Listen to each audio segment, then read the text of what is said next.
Hello, buddy.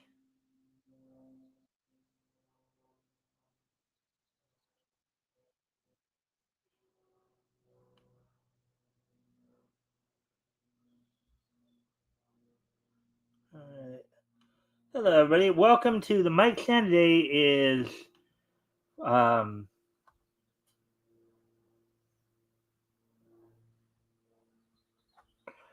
today is Friday, May 5th, 2025. So I hope everybody's had a good week this week.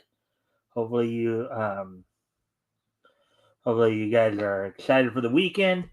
And of course, tonight will be of course I'm going to give it a few minutes, give people a chance to come in. Um, so I'm waiting. Let's see. Just as I said, just waiting on some people to come in, see if anybody else shows up before we get started here. Got a couple articles from Founding in the we do have at least one person. All right, a friendly reminder, of course, you guys can help out by liking and sharing the stream. See if we can get some more friendly people to engage. It'd be appreciated. Also, if anything here grabs your attention, feel free to comment and/or ask questions, and I'll try to answer the questions to the best of my ability. So I guess I kind of get started here. Although we do have three people here. Um, so tonight we're gonna go over a couple articles from Bounding into Comics. One talking about, I guess, Lacey Von Erich, the daughter of Carrie Von Erich, had some things to say about the movie from a couple years ago, Iron Claw, the movie about her father and their family. Um, and apparently there's been something that while it's mostly accurate, there's still some things that, like for example, um, pretty much his wife and daughters were pretty much ignored um, from the movie standpoint. So take a look at that. Also, there's a live action If you guys remember, for those of you who grew up in the '90s in particular, if you remember the Disney cartoon Gargoyles, right? That's a pretty cool cartoon. Well, I guess they're now coming out with a live action adaptation of it. So we're gonna have a chance to. We're gonna go over an article talking about that. Of course, we got the wrestling wrap up. We got quite a bit to go over tonight in terms of the wrestling wrap up, as of course, um, WWE's got WWE's got um,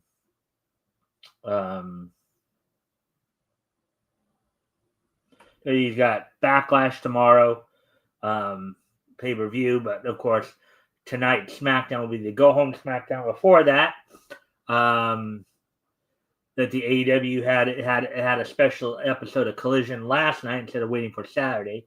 Ring of Honor aired tonight, so we'll be looking at that. We'll be looking ahead to that. We'll also be taking a look at last night's TNA Impact. So, with all that being said, of course, then of course we'll finish things off with this day in each history. With that being said, why don't we go ahead and let's get ready to get started here. So let me go ahead and pull up the first article we're going to go over tonight here.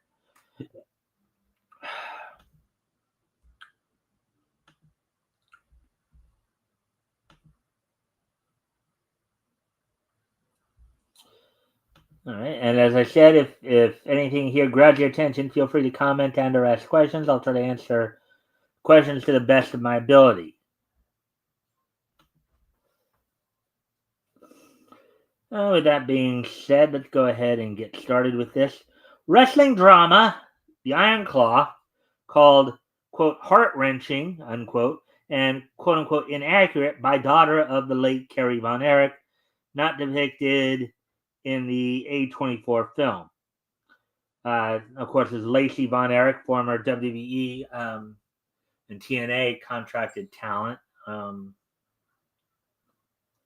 So let's see. Article by J.B. Augustine published back on May 8th, which of course was yesterday. So, and there's, I guess, Zac Efron is desperately searching as Kevin Von Erich in The Iron Claw. Hollywood is well documented for taking liberties with the truth, but sometimes they come so close that their depictions can pass the test of scrutiny with a C average. Take the 2023 drama, The Iron Claw, um, which tells the tragic story of the Von Erichs, the first family of the defunct Texas-based world-class championship wrestling. Now, the reason, of course, it was called the Iron Claw because the patriarch of the Von Erich family, Fritz Von Erich, that was his signature move. That the Iron Claw. Basically, it's just you make your hand into a claw, you grab a person's head and squeeze as hard as you can. That's what the claw is. Um,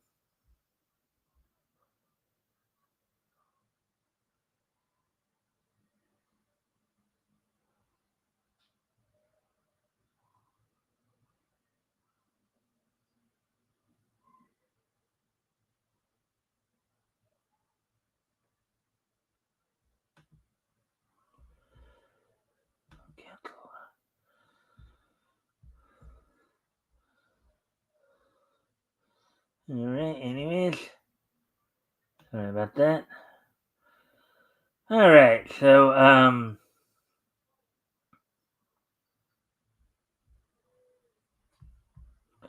just checking something here.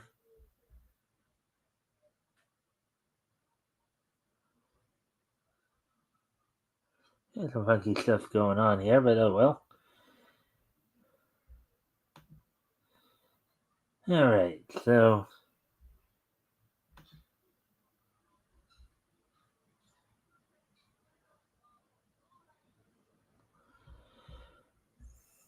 all right.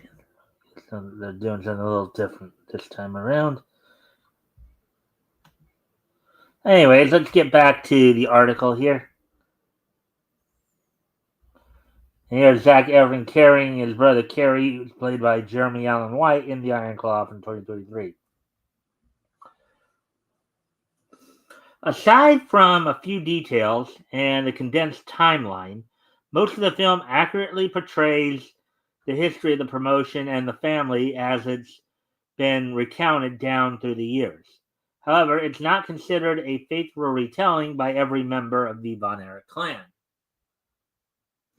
One of the most glaring omissions was the real-life wife and daughters of Kerry Von Erich, played by Jeremy Allen White, the heir apparent of the dynasty after his victory over Ric Flair for the NWA World Heavyweight title.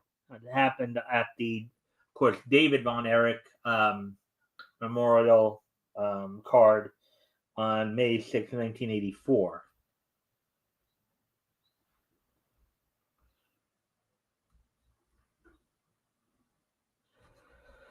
The film depicted Kerry's tragic motorcycle accident, the loss of his foot. Basically, the motorcycle accident is how he lost his foot, by the way. Loss of his foot and his untimely death by suicide, but rewrote his home life for whatever reason. Kerry's daughter, Lacey, took part in an investigation discovery docuseries, Hollywood Demons, when it recently covered her famous family's story, and criticized Iron Claw in the episode for leaving her out.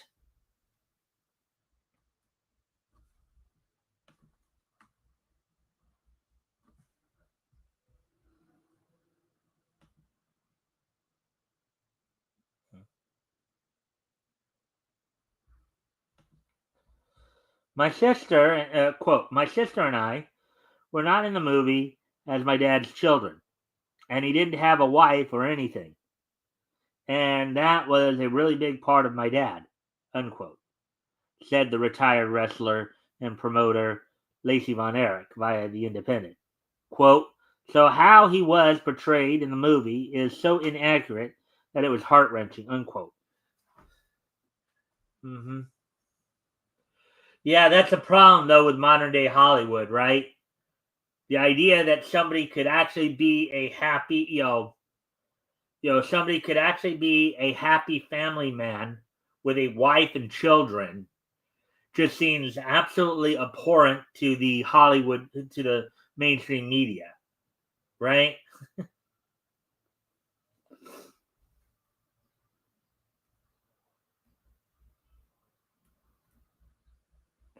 Her uncle Kevin, the last surviving Von Erich brother, appears in the Iron Claw end credits in photographs and attended the premiere, but admits what his niece says, that the film got parts of his brother's life wrong. Quote, Carrie in the movie was not a family man, but in real life he was, unquote. Kevin said in the ID documentary. Now, mind you, of course, um,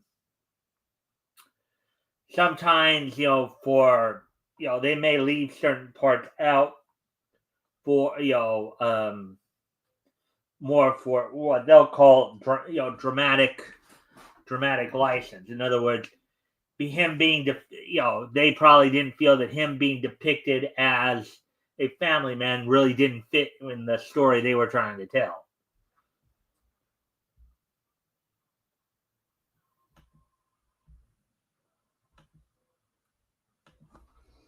Though Kevin, quote unquote, endorsed the movie, Lacey tells Discovery her family was not consulted and she had to find about about it on social media when it was already in production.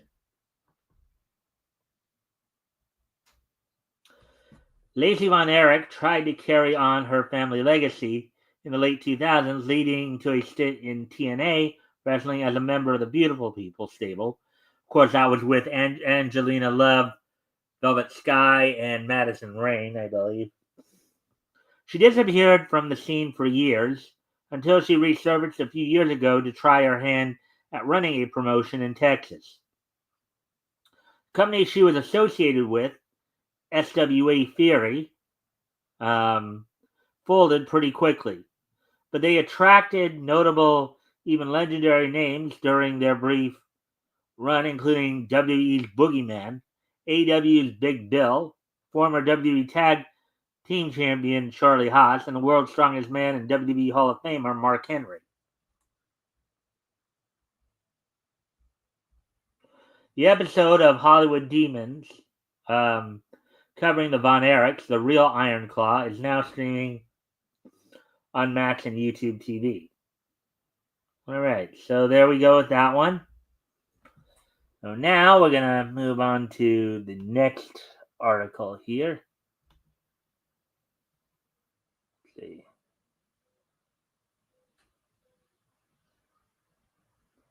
And again, feel free to comment and or ask questions, and I'll try to answer the questions to the best of my ability.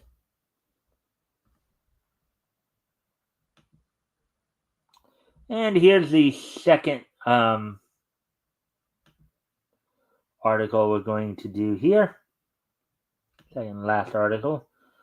Live action Gargoyle showrunner Gary Dauberman hopes his version lives up to the mature vibe of the original series. Article by J.D. Augustine, published today, May 9th, 2025. So there's one of the opening scenes from the original animated series. Elisa Maza, who was voiced by Sally Richardson in the cartoon. Wonders watches the skies in Gargoyle Season 1, Episode 1, Awakening Part 1. Of course, this was also used as part of the opening montage of the show as well. So, this news may have flown beneath your radar or gone so far down the memory hole that you forgot, thought it was a dream, or shook your head in disbelief at what had to be a rumor. In any case, we're all well aware Disney can't leave anything alone and has to give in to the temptation to reboot something they can either destroy or milk for cash.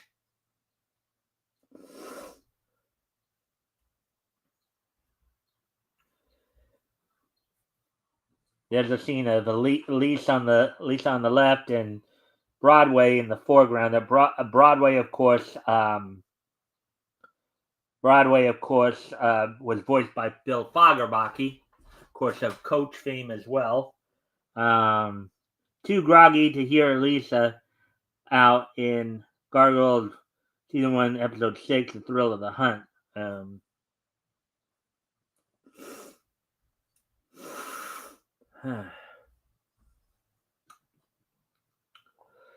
Let's see. They have finally set their sights on Gargoyles and are moving forward with a live-action reboot for their primary streaming outlet, Disney+. This tentative project has been in the pipeline for a while and was finally put into motion in late 2023 with James Wan and Atomic Monster in charge. Since then, its progress has been silent, but we have an update in the form of a tease.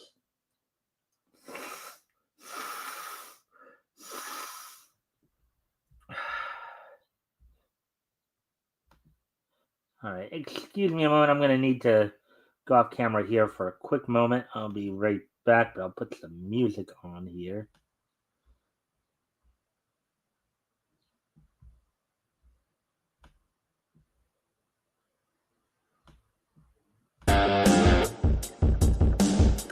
I'll be right back.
All right, I'm back. Sorry about that. Let's get back to the article here.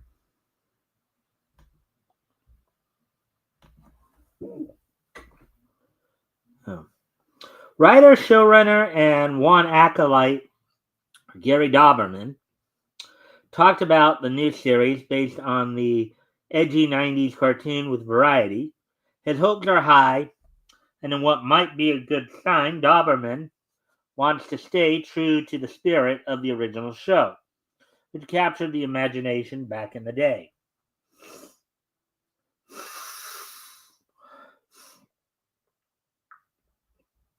And there's Macbeth, of course, in the guise of a police officer, voiced by John Rhys Davies. The 9 enter Macbeth. In quote here, "Oh yes, another beloved piece of IP, this new iteration of Gargoyles," he explained. "The show was already pretty dark in that it was serialized. It was a mature thing. It's operatic, and the story was so epic. I'm hoping it's very similar to the vibe that you got when you were watching it back in the late 90s. I just loved that half-hour television falling into their world. I'm hoping we achieve that. It's a lot of fun.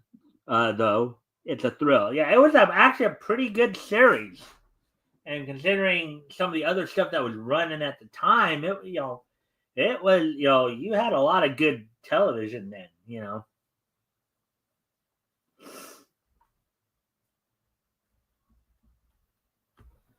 Gargoyles was dark and thrilling, like much of the animated serialized landscape of the 90s. Batman the Animated Series, Superman the Animated Series, X-Men, and Spider-Man didn't talk down to kids and weren't afraid to get real, topical, and dabble in genre tropes from horror to noir.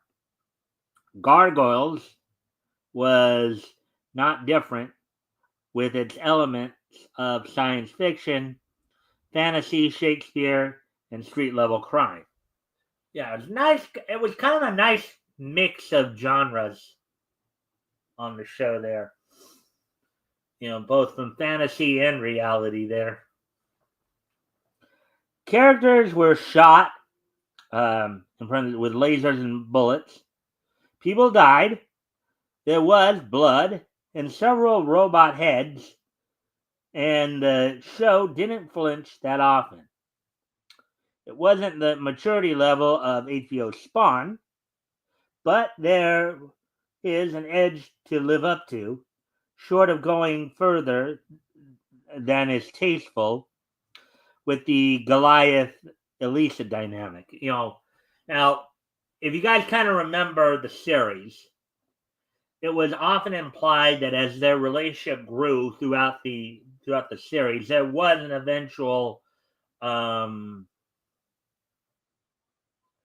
romantic interest that was somewhat developing between them. They never really explored it, just simply because I think even back in the 90s they would have thought the idea of an interspecies relationship like that would have been taking things a little too far. A gargoyle and a human, theoretically being intimate with each other. I think even that was considered maybe a little bit too far to and I guess here's Ed, Patrick Wilson, and Lorraine, Warren, field questions regarding their work in The Conjuring. All right.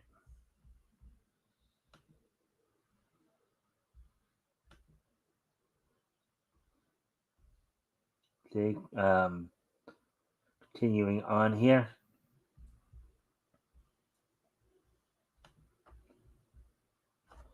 Doberman's work on the Conjuring universe and Swamp Thing specifically show he can find a balance, albeit with mixed results. That said, he also directed the Salem's Lot remake, which might look slick, but pales in comparison to the vaunted 1979 miniseries. His involvement isn't without caveats. Disney might also interfere with notes that water the tone down, or more likely, bend the knee again to the message. And that's not even the biggest problem that could sabotage their efforts here. For instance, I know you're wondering how that could be, but hear me out. On parentheses, the author asks, even if the right people are in place and they have the proper attitude, subscribers and potential viewers already feel they've been tricked one too many times by the House of Mouse. No matter the show or the brand, Marvel, Star Wars, Lucasfilm, whichever, or how much money they throw at it, the ratings aren't going up. Because basically they've been screwing around too much and people just aren't having it. Viewership is on the decline due to apathy and burnout, and the trend will probably continue with a live-action Gargoyles, no matter how good it is. All right, so there we go with that one. Let's see, where are we at on time here? 25 minutes. So let me see if maybe I will try to see if there's a maybe I can try to find um a shorty. Gonna go over here. See if there's all right.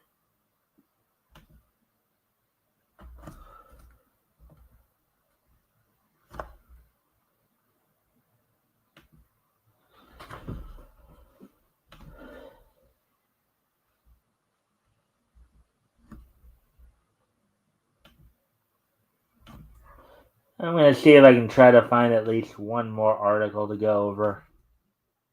I think we got a little time here.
La la la la la la la la la la. La la la la la la la la la. La la la la la la la la la la la. La la la la la la la la la la la.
All right, let's see.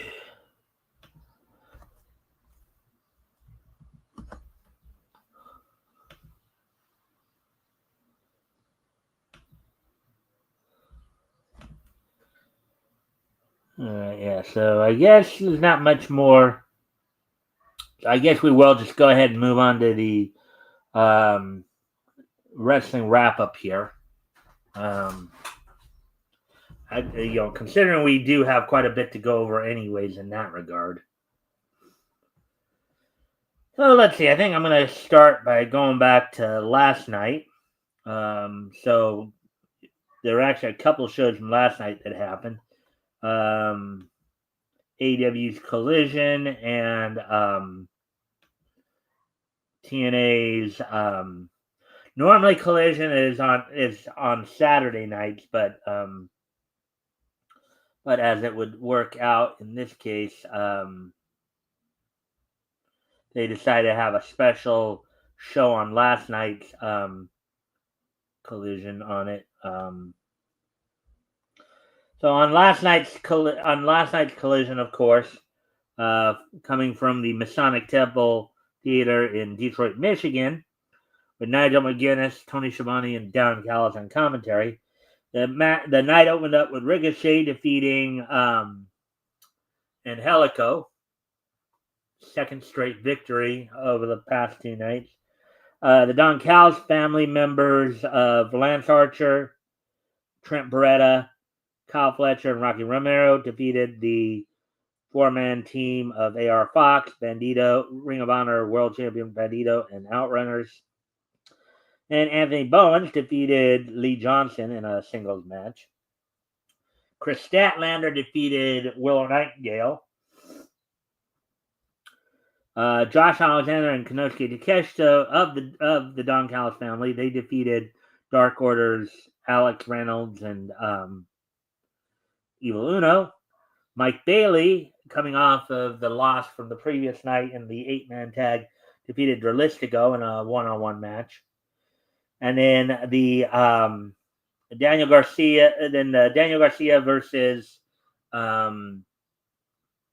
FTR mystery match, which he ended up going up against Dax Harwood, went to a no contest. So that was all with that. Now let's look back to last night's episode of TNA Impact.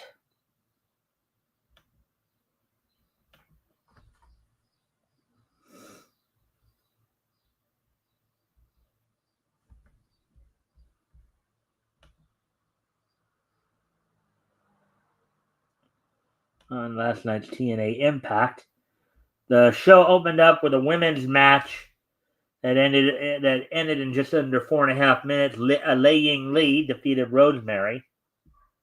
You had then in a tag team match, you had the Aztec Warriors of Laredo and Octagon Jr. defeating the great hands of Jason Hotch and John Schuyler. Another short, quickie match. Mustafa Ali proceeded to defeat Trey Miguel of the Rascals in a singles match.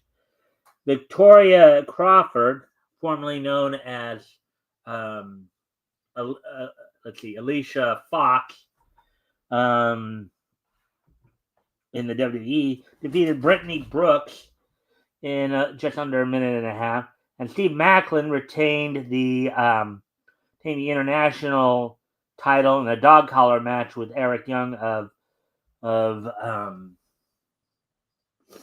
as they, of course, continue to build towards to Rebellion in a few weeks here, 2 weeks from today. So with that, that's all that happened on last night's show. Now looking ahead to, of course, tonight to first off, on the go home edition of SmackDown, the go home edition before Saturday's Backlash pay-per-view.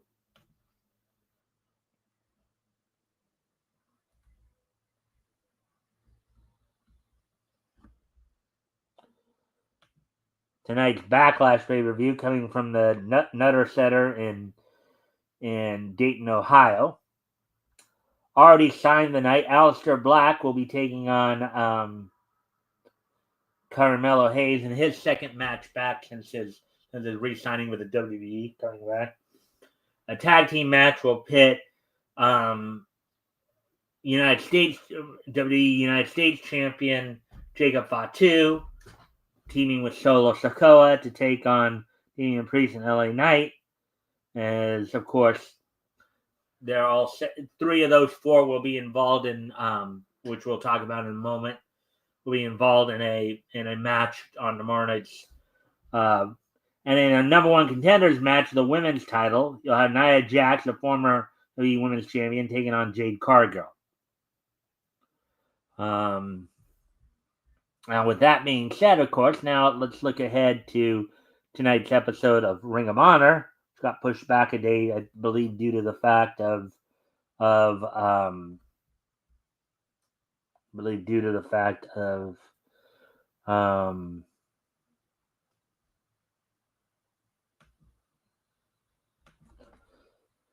AEW's Collision going on today. So It was taped back. This Ring of Honor episode was taped back on the 3rd, of course, and was coming from the Adrian Phillips Theater at Boardwalk Hall in Atlantic City, New Jersey. Um, oh.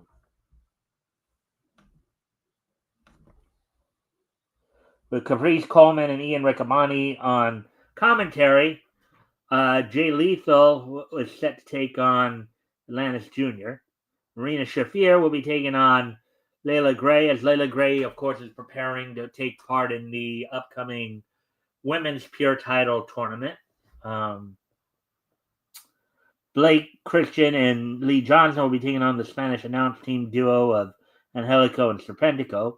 Now, Pure Rules match, and as she prepares to take part in the Pure Rules Women's Tournament, Deonna Purrazzo, former Ring of Honor Women's World Champion, will be taking on Ashley Vox.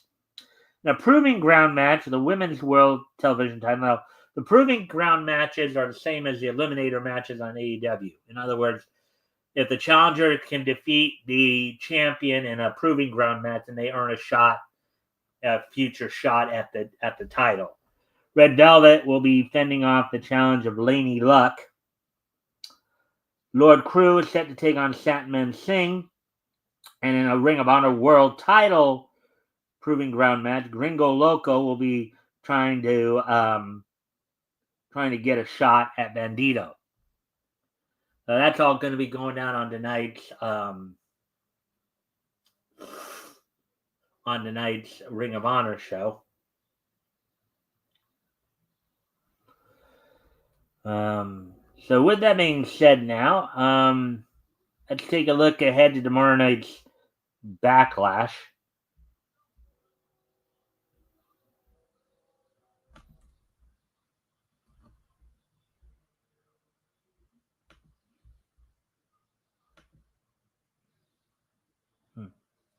Hey, if it shows up, let's see. Hi, everybody. I'm trying to get Dillard for my fake alcohol brand live stream. Well, good luck with that.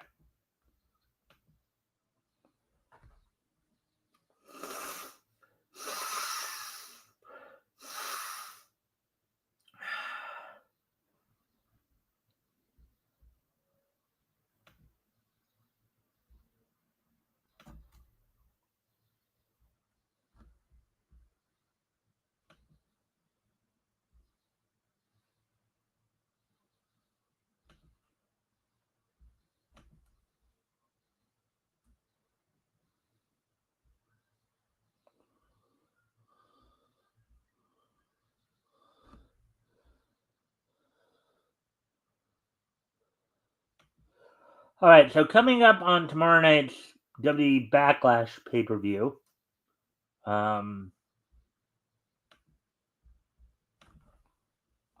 which will be on Netflix, a premium live event, in the Enterprise Center in St. Louis, Missouri.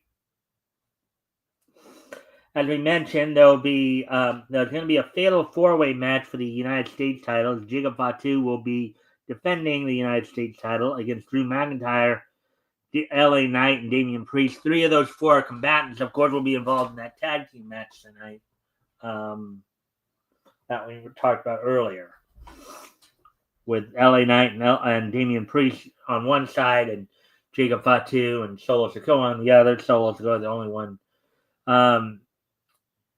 Dominic Mysterio will be defending the Intercontinental title against Penta. Pat McAfee looks to avenge himself and Michael Cole, who had been attacked by Gunther a few weeks back on Monday Night Raw, as he'll be taking on Gunther to try to avenge the attacks. Lyra Valkyria is looking to fully step out of Becky Lynch's shadow as she defends the Women's Intercontinental title against Becky Lynch. The main event for the evening for the undisputed WWE title, John Cena will be taking on Randy Orton. Orton, of course, from the St. Louis area, so it's kind of a homecoming for him.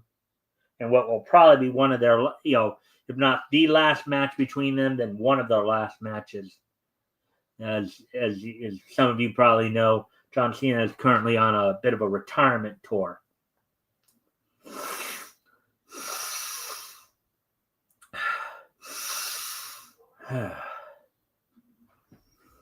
Excuse me one more time. I need to go off camera here for a moment.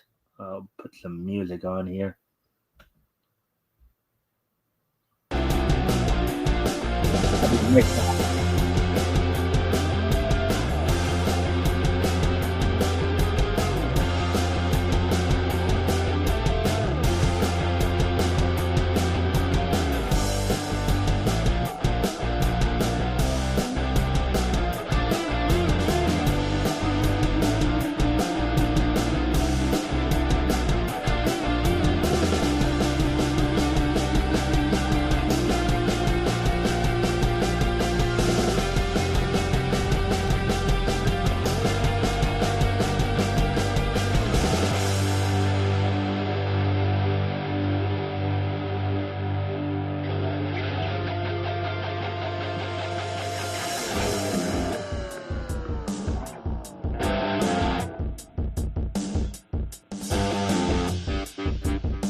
All right, I'm back now. So let's see now. So now it's probably a good time to start winding things down a bit more, as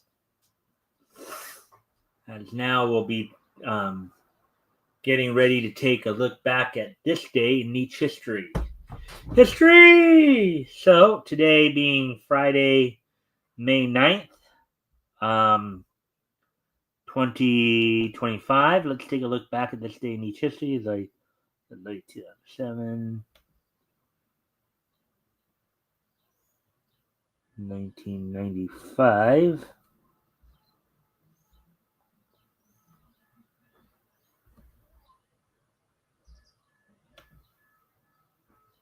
And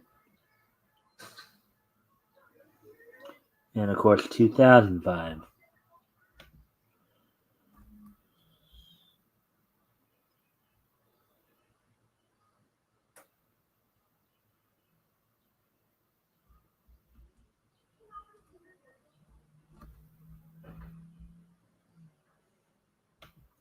All right, so first I'm going to head back 30 years ago. As on this date, 30 years ago today,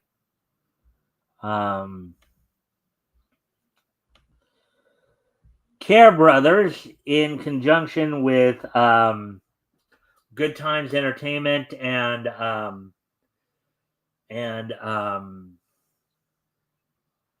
Jet Lag Productions, released a direct-to-video, Black Beauty, on this date back in 1995. An English horse is bought and sold by many different owners, some cruel, some kind. As he grows from a colt to adulthood, Black Beauty always does his best and helps humans and other horses. Of course, it was directed by Toshiyuki Hiruma and Takashi Masunaga. Written by George Arthur Bloom and Anna Sewell. Of course, it was from the Black Beauty with such voice talents as Venus Terzo, Nathan Aswell, Tony Ali, lending their voices to this project. Kathleen Barr also. Let's see, Gary Chalk, Ian James Corlett. Basically, the Vancouver Michael Dobson, Philip Maurice Hayes, Ellen Kennedy, Andrea Libman. Again, a number of Scott McNeil, a number of different Vancouver voice actors lent their voices to this project. So on this date, 30 years ago today, released direct-to-video Black Beauty from the Care Brothers, along with Good Times Entertainment and Jet Lag Productions.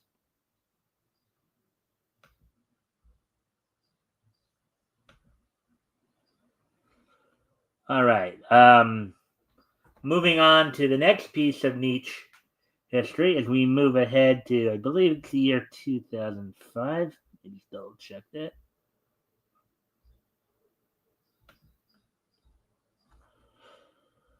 Let me see. Yeah.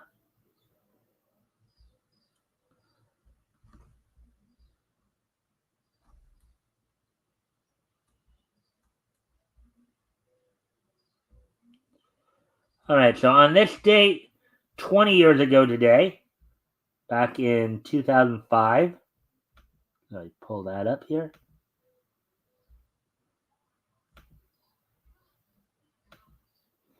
Animated production company A1 Pictures Incorporated was founded on this date back in 2005. A1 Pictures Incorporated is a Japanese production company founded by ex-Sunrise producer Mikihiro Iwata. It is a subsidiary of Sony Music Entertainment Japan's anime production firm Aniplex. Let's see. Some of the series that they were involved with include Big Wind Up, the baseball anime. Let's see. Birdie the Mighty Code, Black Butler, um, Valkyria Chronicles, Fairy Tale, Big Wind Up #2, Working, Black Butler 2, Night Raid 1931, Occult Academy, Fractal, and Anohana, The Flower We Saw That Day, Blue Exorcist, Idolmaster. So on this date, Sword Art Online, on this date back in 2005, 20 years ago today, A1 Pictures was founded on this date back in 2005.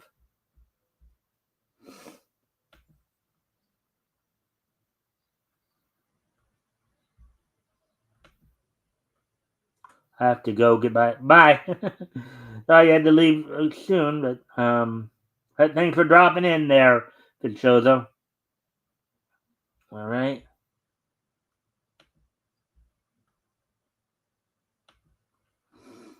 So now, with that being said, so now we have one more piece of um, niche history to look at. Moving ahead to the year, moving ahead to the year 2007. On this date in the year 2007, 18 years ago today, the 125th issue of Blade of the Immortal from Dark Horse's Dark Horse manga imprint, went on sale on this date back in 2007, 18 years ago today. Sold for $2.99 with 32 pages. On this date, 18 years ago today, the 125th issue of Blade of the Immortal from Dark Horse's Dark Horse manga imprint went on sale on this date back in 2007. As y'all probably know, Dark Horse is has made comic adaptations of Japanese manga over the years since.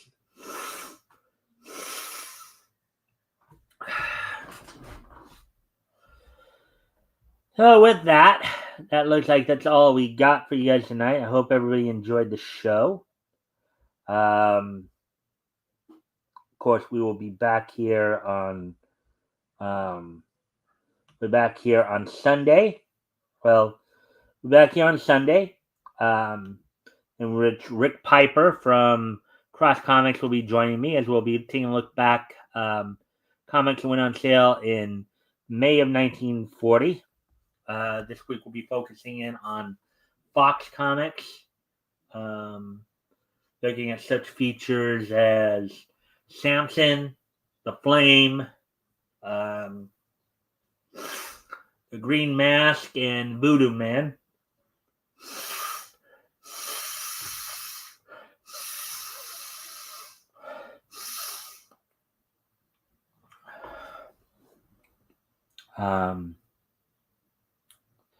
Let's see now.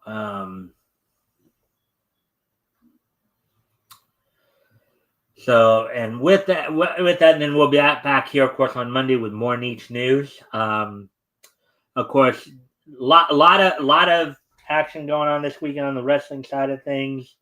Of course, WWE, as we said, has Backlash coming up tomorrow. Tonight in Ontario, California, New Japan Strong will be hosting its Resurgence event, so that'll be going on. We already went over the shows that were, Collision, SmackDown, and all that. During the next few weeks, of course, coming up 2 weeks from today on the 23rd, TNA will be having its Resurgence, its Rebellion pay-per-view. Saturday, May 24th, WWE will be doing its next Saturday night's main event. And then coming up on the 25th, WWE NXT will be doing its Battleground pay-per-view, while AEW will be doing its Double or Nothing pay-per-view. As we talked about, of course, with Double or Nothing, the finals of the Owen Hart tournament will be taking place at the show, in which the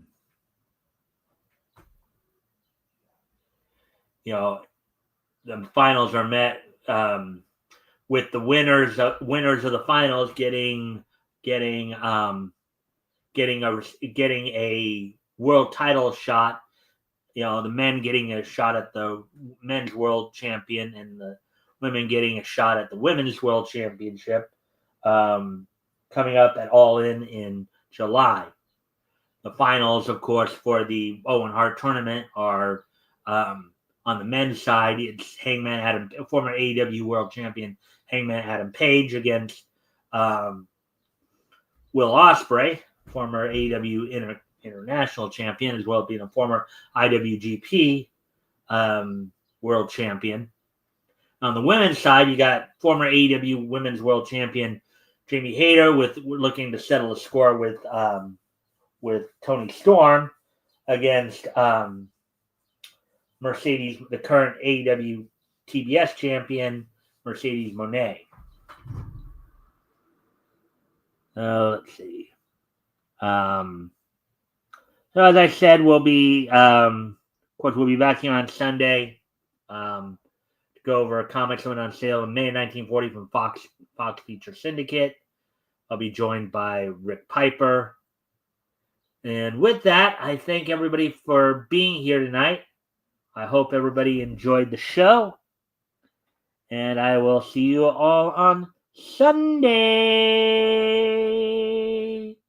Bye.